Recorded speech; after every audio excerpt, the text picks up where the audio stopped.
this video, we strive to remain spoiler-free, discussing only story and plot elements from the animated series relevant to what has already occurred on the Netflix show. I am Max.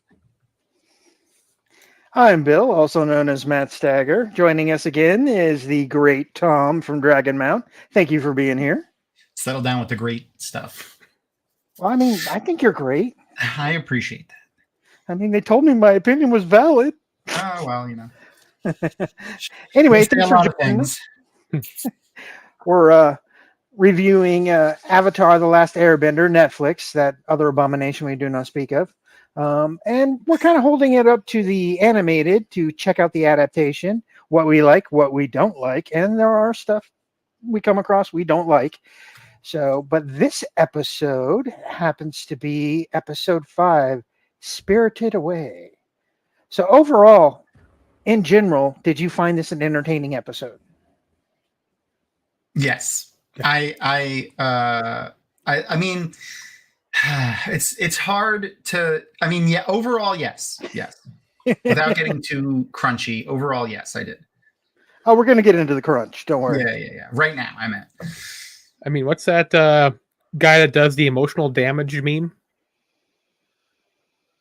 I can't remember his name, but I know who you're talking about. But yes. But that's this episode in a nutshell.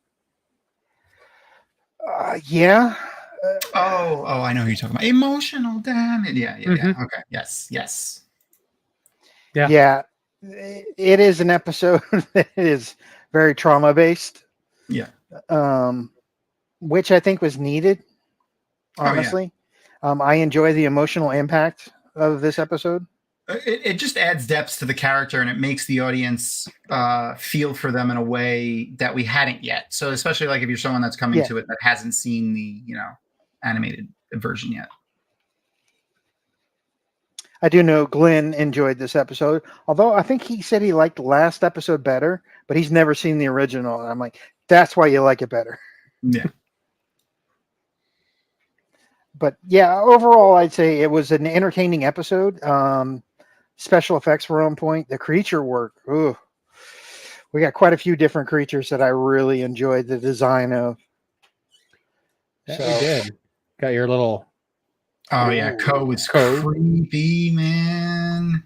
Remind me a little bit of Shelob from Lord of the Rings. Yeah, it gave you that kind of when it came out of the wall. God, so creepy. I got a kind of it from this creature. Oh yeah, I could see that too. Yeah, like especially in the latter half of how it was intruding on, you can almost call them dreams. Yeah, very inspired. Especially like the way it was putting it, Ko's face on all the that's I feel like they did that in the new It for sure. Yeah, 100%. I love George Takei voicing it. Yeah. And like I said, I'm not sure if his voice was modulated or something, but it came off really sinister. I mean, he's got such a great tone to his voice, and I'm sure he's been voice acting forever. So I'm sure he can play with it a little bit. I'm sure. Yeah, definitely. I didn't even realize it was him till you guys mentioned it earlier. I mean, that's a good thing, right? Yeah. Sometimes he has I think so. his voice, and I didn't recognize it. Yeah. That's good. I mean, I really enjoyed the spirit of knowledge. Made me very happy. I'm currently building an Owlin character for D&D, so that picture was like, yes. It made me happy. Listen. Their name is Wang Shi Tong, and they're very particular. Okay. Okay. My apologies. One. What was it? Wan Shi Tong. Wan Shi Tong. It just reminds me of like old school kung fu movie like theater people names and stuff like that. They always have like these very like poetic sounding powerful names like that, and it's just that's what it reminded me of. It's a beautiful design. I know that much. I'm pretty sure. I'm actually pretty sure it's a play on Jackie Chan's a name of a character that Jackie Chan played And surprisingly, his name wasn't Jackie Chan, because his name usually is just Jackie Chan in a lot of the like cheesy like action movies he made in China, like prior to coming to the US. His name was Wang Fei Hung, which is very much like Wan Shi Tung. So I think it might have been just like an homage to that. It's a pretty famous. It's Legend of the Drunken Master is the name of the movie. So I knew that sounded familiar because I have seen Legend of the Drunken Master. I'm like, it's not the Great Medallion. That's not the no. Way before that. This is like one of his best movies. I mean, come on. 19-year-old Jackie Chan, like 20-year-old Jackie Chan. Yeah, they got injured like 30 times throughout it. It's like one of his best. Oh yeah. Well, I love the fact he would still do stunts while wearing a prosthetic like shoe that looks like a shoe, and it's actually part of his cast. It was a sock. It's like, why are you doing this to yourself, man? They put the sock on the cast and painted it to look like his shoe, which was just crazy. It's like, really? He's out of his mind. They did that in Rumble to the Bronx. Why do I know all this Jackie Chan trivia? I don't know. He tells Tom Cruise to hold his beer when it comes to stunts. So come on. Oh yeah, without a doubt. Oh yeah. There was actually a movie that he did, and now we've gone off on a tangent, folks. Oh, we're tangent. Yes, we are. It's okay. There was a stunt that he did in I forgot the name of the movie. They blew up a building, like it was on a beach, and the building was like on the side of a cliff. It was at like the edge of a town. It was a real building that was set to be demolished, and they really blew it up with real dynamite. And he just went in the building while they were blowing it up and ran out of it. And like one take, because that's all you got. Well, yeah. I mean, you can't really do it any other way. Yeah, he talked about it on an interview, and he's like, "You see fear on my face? That's real fear." It's just all right. I'll stop that. It was really funny though. So anyway, Wan Shi Tung is an owl. Wan Shi Tung. Yeah. So they reference 3 episodes in this episode as a way I feel like of telling us that we may never actually get those episodes in. They reference 3 animated series episodes in a way I feel like of telling us that we're never going to get a live action version of those episodes. What 3? 2 of them I'm like for sure on. They tell I'm pretty sure it's Zuko, and when Zuko and Iroh are looking for the waterbenders, someone tells them a story about the pirates, and that she steals the water scroll, waterbending scroll. So like that's their way of telling us that we're not going to get that. Then they get the water scroll, so we know that's not going to happen, or at least not that in that way. And then they talk about the canyon crawlers. So I feel like it's a way of telling us we're not going to get the canyon crawler episode.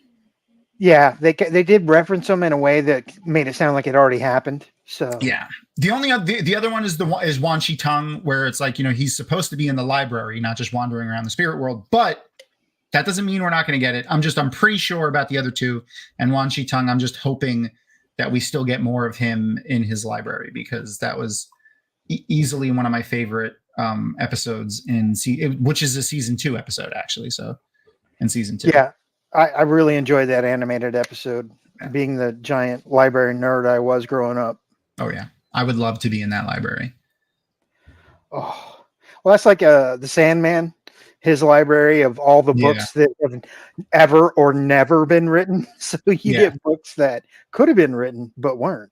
Oh, man. Does that mean we could get Tam's Outrigger novel that Robert Jordan never wrote? Absolutely. I want that. Absolutely. How do you think costumes, set design, things like that went for this episode? Because I mean, it's always been top notch. Oh my God, there's my dear girl. Lord, my heart. That's my girl right there. Right? Yeah, me too. Put that tongue back in, Thom.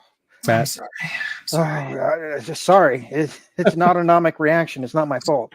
So there's a woman that I follow on TikTok, and she's awesome, by the way. And she made a video expressing her love for Avatar, and I messaged her and was like, "You should be a guest on my show." And she was for season 2. It was great. Her name's WTF Aliza.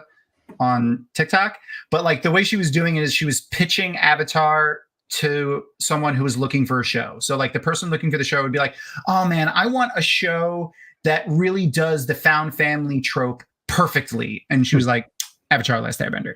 And then like she would go through, like she made like 6 parts. There was like 15 or 20 different, like I want a show that's like this. And eventually her other persona that was looking for the show gets angry. Is like, everything can't be an Avatar. And she's like, it really is though. It kind of is. Like, It seriously is. a hot goth Dami mommy with a whip. And she's like, you're not going to believe this. And Me Jane. cue my girl. There's also this costume set in here. Oh yeah, the Yu or the Yu Yang archers. I mean, I just see that and I think Ultimate Warrior, that face paint, the particular.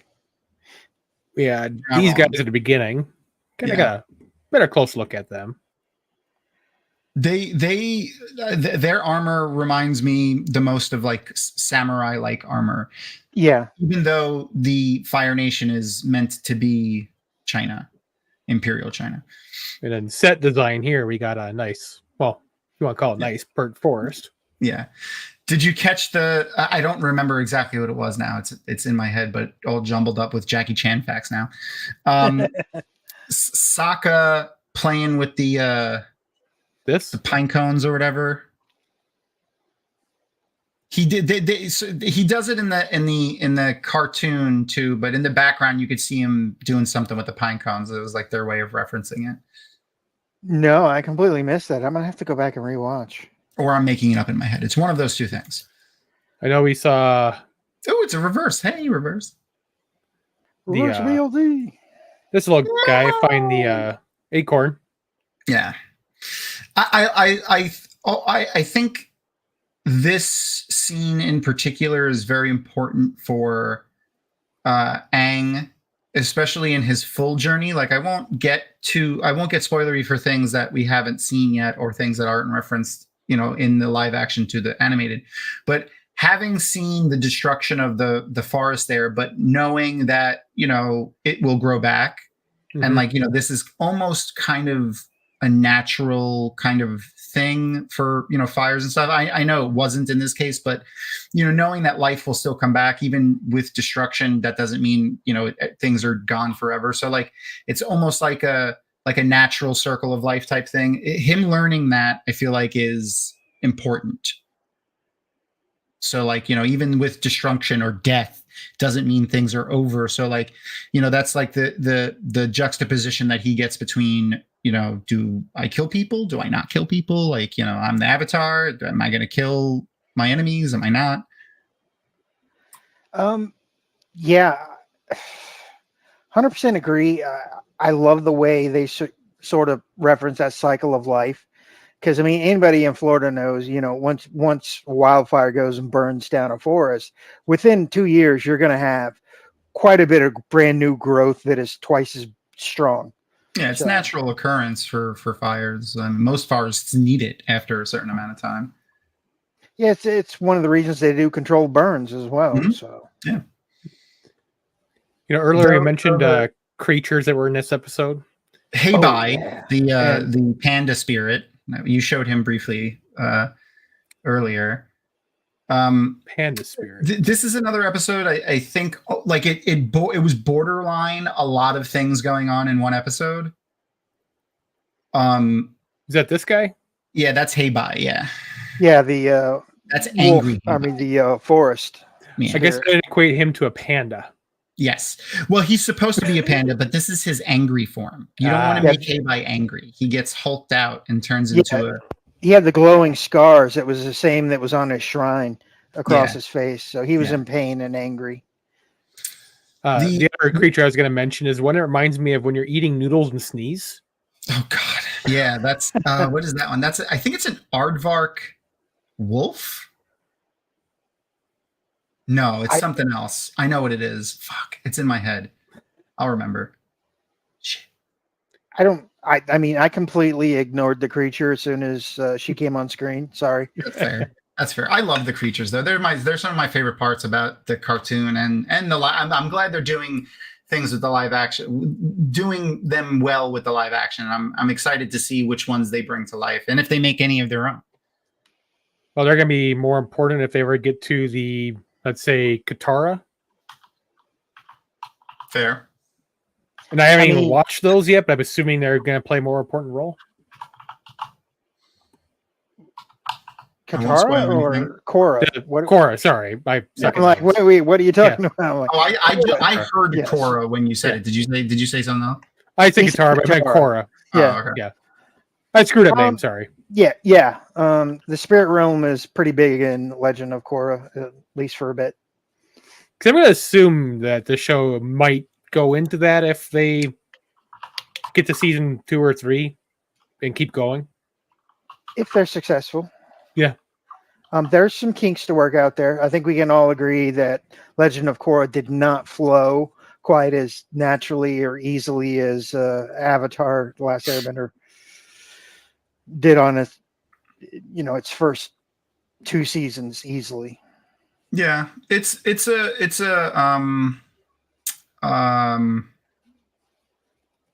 an older show. Like it's still written by the original creators, and they said they wrote it in a way that as if like, the original viewers of Avatar when it was aired, it aged with them. So, they were right. I think Korra starts out in her, like, she's like 17 or 18 when it starts. She's in her mid to late teens, so 16 to 18, somewhere in there. Yeah. I enjoyed Korra. Don't get me wrong. It's just some of the story flow didn't feel. Yeah, no, definitely. It's quite as easy. It's not as lighthearted. It's a lot more deep and like, I don't want to say darker, but like it deals with more serious things and more adult things. Yeah, the relationships are kind of more serious. Yeah. That's one of the things I actually really enjoy about Korra. Were there any changes in this that, from the basic storyline? I mean, like many, we didn't get a lot of the same kind of stuff that we get with. So I did like that they brought this in way earlier, obviously, than in the show. I think it's like, so this is episode what? Five. Yeah. I think like when we learn about the comet or even like the solstice stuff from Roku is like episode 16. Yeah, right. So I feel like bringing that in earlier is actually better, and I'm glad that they did that. And I feel so I said before, like, it's like borderline too much in an episode. I feel like that's only for people that have seen the animated series. There's a lot of times that I felt like when I was watching this first season of the live action show where I felt like having seen the animated series already was almost a detriment, because when they would reference 3 or 4 or 5 or 6 episodes in one episode, I would be flooded with so much information from those episodes, like in my head, like waiting to see so many things. And then like, it's not even that they changed it. I would just have so much stuff going on, remembering and thinking about those things that like, I wouldn't know where to look really in the episode that was happening in front of me. And that happened to me in this episode, but like it took me like a second or third viewing to take myself out of it so that I can just watch what was on the screen and not try to look ahead, with what I knew they were referencing. That's why I said borderline, like felt like there was almost too much in this episode, but yeah, I think last episode was too much. And I think this one was just to the cusp. Yeah. But you're right. There are quite a few things they drop. Honestly, I didn't pay attention to the pirate thing, but as soon as you mentioned it, I'm like, you know what? That's where the scroll, Yeah, I could be misremembering it, but like this scene in the show, the TV show, for instance, the cartoon. I want to say like there was they like retconned it in the cartoon. Like we originally had one version of the events, and they like retconned it in like season 2, and like slightly changed how it happened. Are you thinking of? I think Cora, you might be thinking of when how her mother died. Yeah, but I think you might be thinking of when Hama recounts that same attack, Right. or a different. I think it's actually a different attack, honestly, because no, yeah, it is a different attack because when the Fire Nation comes the time when they attack her mother, when they get her mother is the only waterbender there. And when they attacked, when Hama was there was a bunch of other waterbenders, including Hama, that were captured. So, yeah, I think, like I said, I gotta go back and watch it. But I swear there was a slight retconning in the cartoon. Maybe I gotta go back and rewatch it. But like, yeah. I remember that sticking out to me. The only reason I bring that up is because the only time I remember them recounting the attack on the water village in season 2 is when Hama is recounting the attack that she was in the same exact village. So I could see how you could mix those two up really easily, but there could be very easily another one, and I'm just not remembering it. And I feel like in the TV show, at least they can keep some of those, if there is any like retconning that happened in the cartoon, because like, you know, when this came out originally, and doing series, like things can get changed around a little bit. Of course. Well, but in the TV show, having it all written down, they can keep it more consistent. It'd be easy to do because the realm they're in right now isn't necessarily what happened. It could just be their worst fears of what happened. I mean, we don't know because they're being brought on by something else. Yeah. So we don't know if they're true memories or if these are just, we're going to throw them in that situation and have them hear things that they didn't. But like in the cartoon, like that wasn't this happening. That was, I think, her just talking about it. Oh yeah, and reverse is right. Yeah. When in the animated series, Katara didn't actually see her mother die. Her mother sends her out of the tent, and then there's just like a scream or something. And then there was like in season 2 or 3, it was she was talking about the revenge angle, about hunting down the guy, and then like she was there and witnessed it. I honestly, that's a change I like. The fact that she was there. Is it brutal? Yes. Should any kid ever have to see that? No. However, does it approach a different level to the character that we now understand, empathize with? And 100%. I mean, storytelling wise, having her witness that is heartbreaking. It makes me care for her all the more. Mm-hmm. And, you know, so I think it's brilliant in that way. But that's. Well, like I said, and in like season 3 of the cartoon, they were she was talking to your favorite character, I think, about hunting down the guy that did it. And then she recollected that story, told her about it, and she like witnessed the guy doing it to her mother. So she changed the events. Maybe, I don't remember her exact stuff. Like that stuck out to me because like I binged the whole series in like a couple of weeks, you know. Okay. And I remember that sticking out to me, like, that's not what happened. Well, I mean, let's think about it. I mean, but also one of memories can change too. Well, one of my favorite authors is like, hey, when we talk about our past, we all rewrite history. Yeah. We tell the tale we wish it would have been 9 times out of 10, and it changes in our brain forever that way. So, well, that was also the conclusion is that the guy she found wasn't the guy that did it. Like that wasn't the guy. They found the guy, and that wasn't the guy who did it. It was someone else. Randomly. I'm sorry. This is how my brain works. Sheer shoe, which is what June's mount is. It's a mole, like rat, or a mole, a horse, or something like that. Like it's a mole and something else. It's a specific type of mole. They have that snout. That's the snout that they have. And they're really good at smelling. I don't know why I remembered that randomly, but sorry.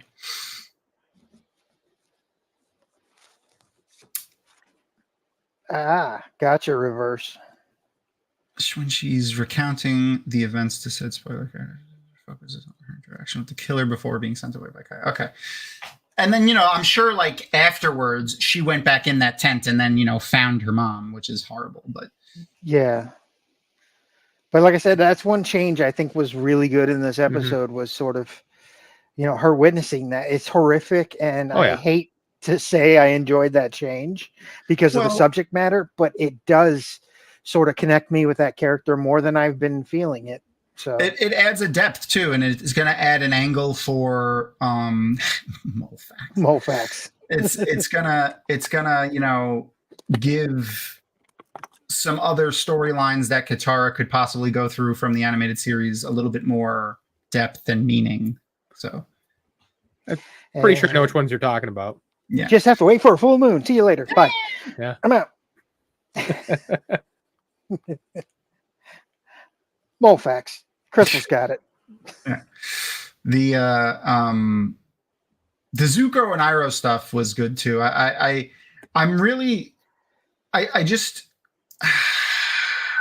like that they're making Zuko a little less like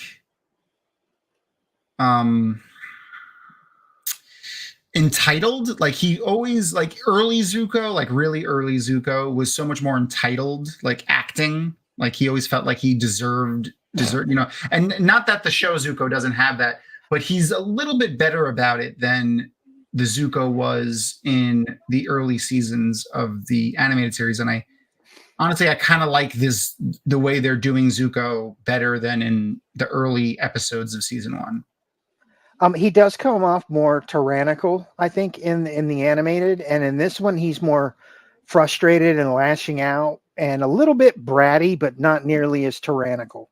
Yeah, he's a little bit more respectful, especially of Iroh. Yeah, that's true, because he's pretty horrible to him in the animated series. Right? Yeah, he just was always yelling at him and calling him an old fool and stuff like that in the show, where he hardly does that in this one, if at all. We also get less bathing scenes with Iroh, which is possibly positive. Listen, the sauna scene was great. I loved that scene. It was hilarious. That was just Iroh trying to like loosen Zuko up, I feel like. And he ended up having clothes on too, so it was fine. Well, I mean, that one picture, he looks pretty loose to me. He looks like Glenn looks at the beginning of every session, Like that? Yeah. What's up, man? I'm totally Zuko, man. That was just wrong. I resemble you do. That's one of my favorite lines. Yeah. I think overall for themes, I think we can all agree trauma. Sort of facing up to the past trauma, fear. Yeah. And it goes for Aang too. And I love that he gets to see Gyatso, if that is Gyatso, because I mean, like I said, I think it was. I think it was too, and that's my headcanon. So, if you know otherwise, keep it to yourself. Yeah. I think that was like a way of like Gyatso kind of like finishing what he needed to do with Aang, like teaching him another lesson or, getting to say goodbye even, where he didn't before. And, after he was done with that, then he was done. Oh, that moment. Yeah. Yeah. That guy grew on me in this scene. Like I didn't really like him as Gyatso earlier from episode 1, but in this scene he grew on me a bit more, especially when they were like recounting some of the hijinks that they got up into, and that was fun. Yeah, I figured it was probably him when he flipped Aang's little thing over his face so he could cheat. I'm like, oh yeah, that's got to be him for real then. Yeah. But I mean, any other themes you guys picked up on? Like I said at the beginning of the show, that emotional damage. Yeah. Yeah, I mean, they really not just the emotional damage, but also setting up really what everyone is there for. Like, what everyone is really kind of looking for, the circumstances of how they are where they are now, and what they want really kind of moving forward. Like, you see the stuff with Ozai and Zuko a little bit more. And then again, when the stuff that Aang has to go through with Ko, and then his meeting with Gyatso, like there's a lot of loss, but also of like they picked up a lot of quests. They picked up a lot of their quests. They forwarded the plot a lot in this. Yeah, 100%. You drop some Easter eggs on things for later seasons and later series. And with the Spirit Realm, which I think was done well. And if you know, you know. I love the stuff with Ozu and her when she's just sucking up to him, and he's like, "Oh, by the way, don't do that." He's like, "Just don't do that. You think I don't know what you're doing? Don't do that." I mean, all I could think of there is Force ghosts. They look like Force ghosts. Yeah, I can see that. Yeah. I was like, oh, look, they're blue glowies. Yeah.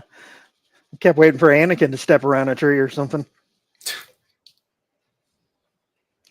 Did you like purposely pick pictures where everybody's making really weird faces? Yes, I did. I just wanted to make sure. Hey, that's a beautiful face, that last one. I'm just telling you. Right there. That's like a, what the fuck are you talking about face? But yeah, I'd have to say overall, I really enjoyed this episode. After last week, I really love this episode. Also, the name of the episode is 100% a reference to the movie Spirit. Have you guys ever watched Spirited Away, the movie? Yeah. So like, I forgot her name, Chi-Chi. I don't remember her name. The girl from the movie, she goes to the spirit world. So like, in this episode, they all go to the spirit world. So I'm definitely like an homage to that for sure. That was Studio Ghibli, right? Yeah. Yeah. Okay. Oh, and the guy that played Wan Shi Tung or did the voice of Wan Shi Tung was in this episode too. I read that in an article yesterday when I was like, do you know who he was voicing? No, he was the voice of Wan Shi Tung in the animated version, but he played somebody in the episode, like a background character. He was just like a background guy. Oh, okay. I thought you meant he had like something else. No, he wasn't he wasn't like a big role or anything. He was a background person in this episode. I read an interview yesterday with it was what are their names? The guy that Sokka, Katara, and fuck, they're in my head. See, Hector Elizondo? And was it? Oh, from the original cartoon. Yeah, the original cartoon of Wan Shi Tung. Yeah, Hector Elizondo. I recognize him from somewhere. Yeah, it does sound familiar. He's the psychologist from Monk. Okay. Okay. Yeah, I know him. But I'm not seeing him on here. He is that the original voice actor of Wan Shi Tung? Yeah. Or am I looking at? If it's Hector Elizondo, he passed away a couple of years ago. Yeah, it's. Let's look at the thing. No, so the original Wan Shi Tung was Randall Duke Kim. Okay. You know what? I might have saw that on IMDb. Hold on. Yes. Now that I'm already looking him up. Wan Shi Tung. He does the voice. He was an old man in the temple, by the way. That's what this thing says. Well, he did the voice as well, so. Oh, okay. There you go. So he appeared. Oh, okay. I see. Yeah, yes. He did the voice as well. Yeah, and he appeared physically in the temple. Nice. Okay, that's what it was. It wasn't the original voice actor. It was the guy who's doing the voice acting of Wan Shi Tung in the episode. That's what it was.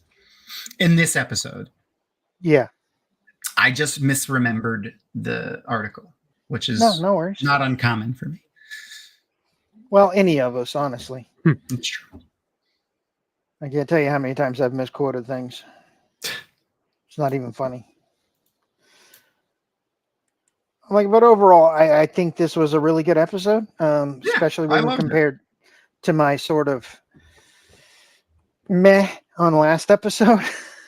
This felt like a step in the right direction. So far, one of my favorite episodes. I love the creature work, like I said, the design and everything. I just really stood out to me. It's probably relevant that next week's episode is called Masks. Yes.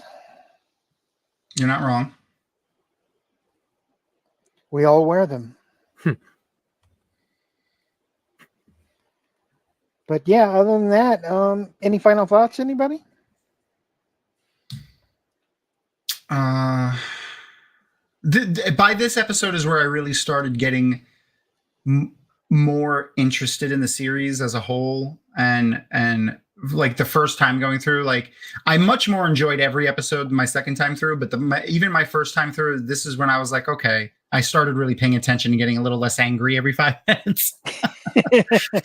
This was that tension breaking episode you needed, where you're like, okay, so they're not going to completely change everything, so we have hope.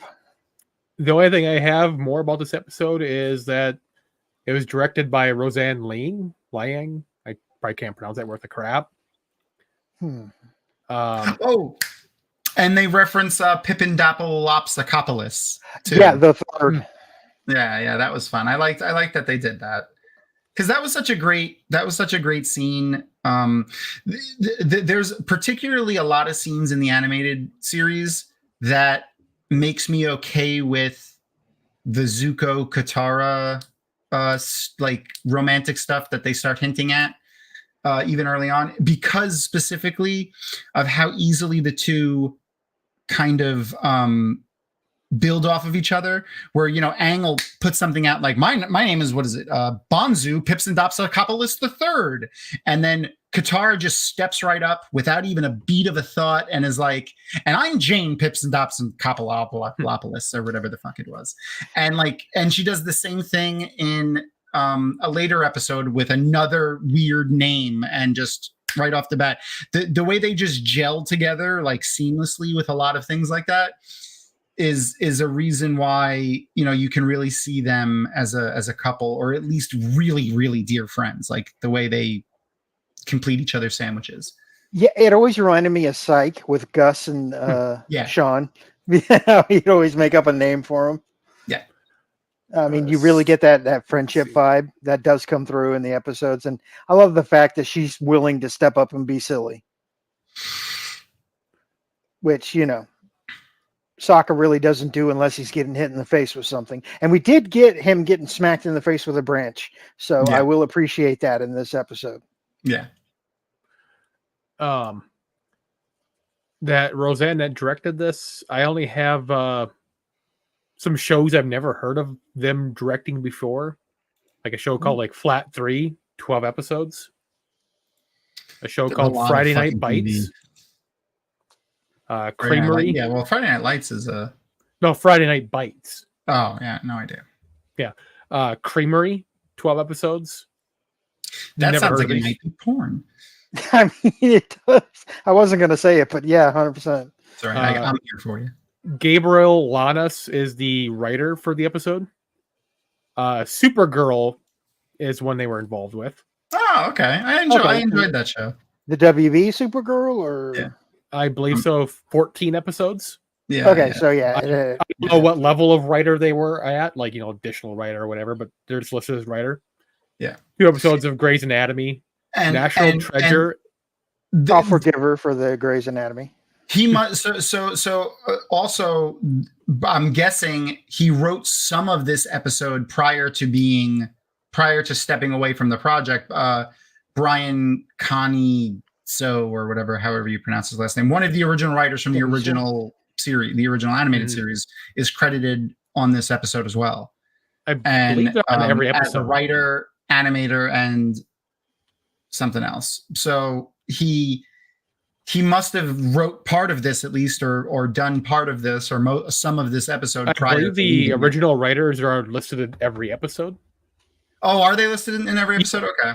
So that's what makes it very difficult to like figure out who wrote what because Yeah. they're listed in every single Oh yeah, episode. they're never gonna tell you. Yeah. Well, there was a stepping away point, but we just don't know when it was. Yeah. Yeah, a lot. We know a lot of it was done, and they never write anything in sequential order. I'm sure they were all over the place, still not even knowing what was going to be in one episode.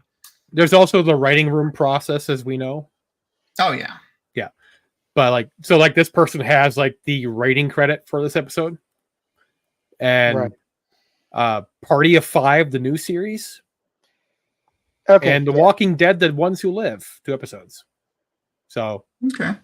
we got that as far as credits on the writer. All right. All right. I mean, a lot of these people Reverse BLT says they're cutting their chops. That's Or not fair. that one. Sorry, Yeah, they would cutting their teeth. Oh, did you see that they also announced a recently? I want to say in the last like month or two, they announced a date for the first movie that's going to be in the new animated series made by the original creators. No. Yeah, so it's called Aang: The Last Airbender. I'm assuming it's going to take place after the series ended, but I wonder how old Aang is going to be. I think they're in Yes. their 30s. They said. I was looking through I was just looking through my notes, and I remember I actually have a picture, and I meant to send it to you guys. I could send it to Max so that you could put it up. Here you go. That'll take a minute. Or I could just present the screen, I guess, and you could just Would work. Let me just open it. I'm right with either.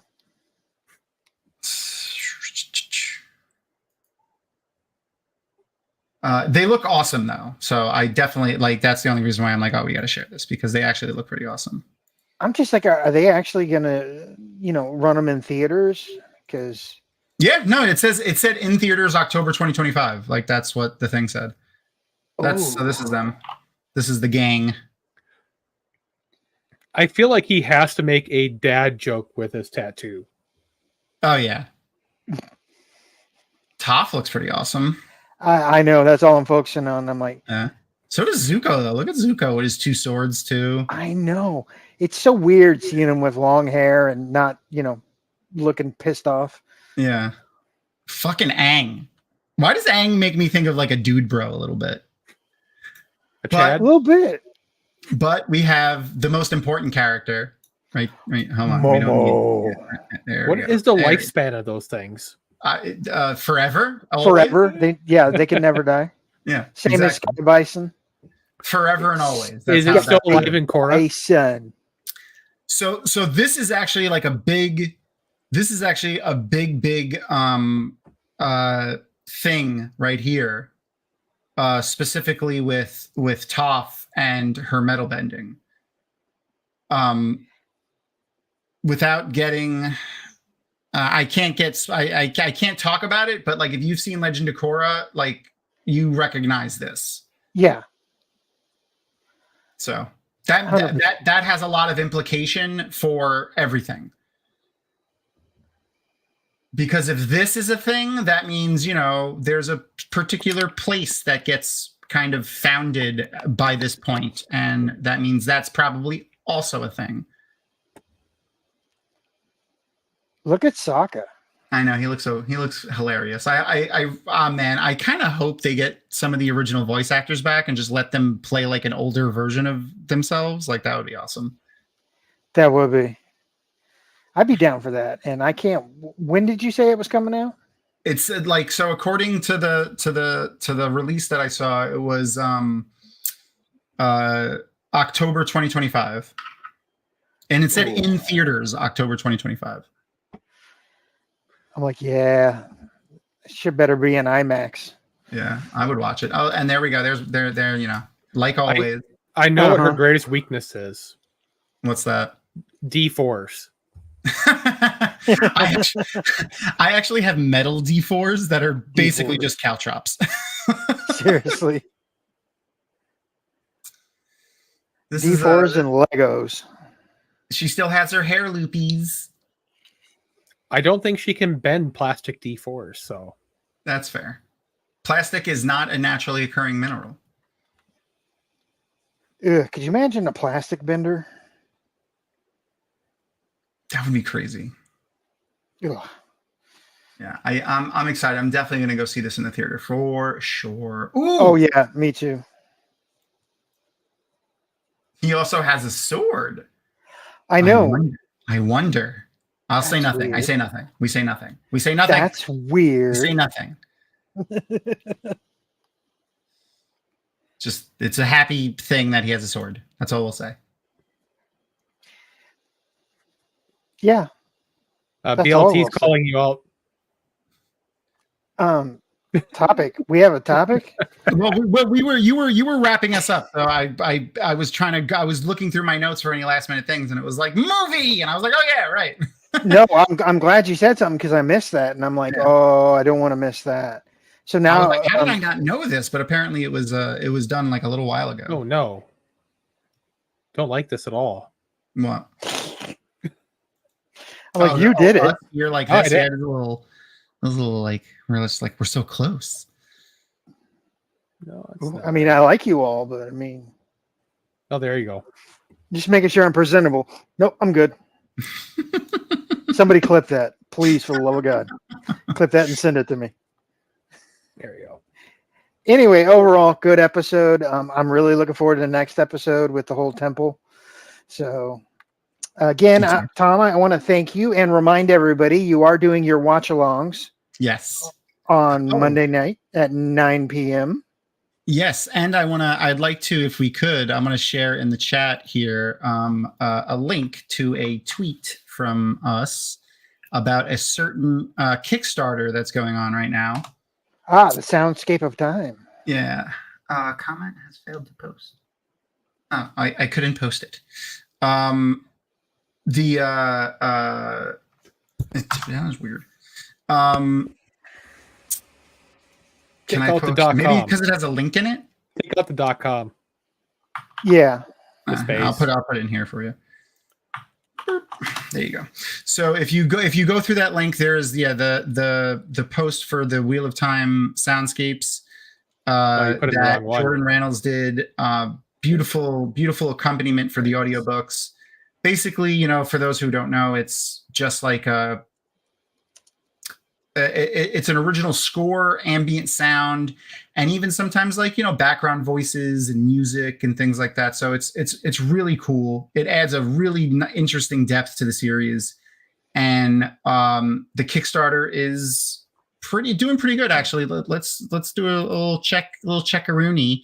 I haven't checked it since. They are currently at $12,004. That's awesome. Earlier today, or at least last night, it was only at 9,800. So that's awesome. So I guess this is a good time to mention that we'll at Dragonmount, and Jordan himself also donated a thing for this. If you look at that post, there we have pictures of them, but I also have them here. Oh, it's actually in my background. I forgot I put the book bag back there. The book bag is over there. It's the A Memory of Light Wheel of Time book bag. It's on the shelf right there where Momo used to live. And then also these 4 Brandon Sanderson hardback novels here that are the books 1 through 4 of the Stormlight Archive are on the table. And Jordan is donating the full set of the Lord of the Rings soundscapes. So if you back this even for $1, or if you've already backed it, increase your bid. And the Kickstarter is funded completely, which it looks like it's going to be. We're getting there. Yeah. Yeah. We will give these away this coming Monday, the 12th, on the show, and it's going to be a few of those. I'm probably going to give away like 4 or 5 of those backpacks, but we only have 1 set of books and 1 of the Lord of the Rings soundscapes. I'll be honest, I'm kind of simping over the backpack. Okay. I'm like, yeah. I raised my pledge last night. I'm like, wait, I got to qualify for this. I want that backpack. Well, I appreciate that, and so does Jordan. I like one of the things that I think makes us statistically the best fandom, the Wheel of Time fandom, is the fact that so many of our fans are so talented and do things like this for the fandom. Like, yes, obviously he's got money invested into this, but it is a lot of time that goes into this, and a lot of effort and money too on his part. So like, it's not like he's trying to make, a product here to be rich or anything. This is a passion project first and foremost. It's like he said I think it was 600 hours of Wheel of Time that he has to make, unique sounds for every moment of the entire series. Like he talked about it, including horses. On Monday. Yeah, so amazing. And Michael and Kate are behind it, which makes it, even better. Yeah, universally behind it. They made a big post about it, but at WatCon we played a sample for them. Josh from the Black Tower and I was there when they listened to it, and oh man, they were like, "This is amazing," like this is so cool, and they were really surprised that he was doing it for the entire series. And when I told him that he had already done one for Lord of the Rings and it's complete, he got excited about that too. Michael did. Like, yeah, Jordan is amazing. I've been watching since he first appeared on the Black Tower podcast, talking about he wanted to do this. Yeah. So I jumped on pretty early when he announced the Kickstarter. So I'm really happy that it's gotten out to the rest of the fandom. Me too. And that people are responding. So I put that link to the Kickstarter in chat for anybody that wants to go there. I appreciate you, and so does Jordan. So, yeah, make sure you do that. And please come back next week. We're going to be talking about episode 6, Masks. Gee, I wonder. Anyway, thanks for being here. And don't forget to be awesome.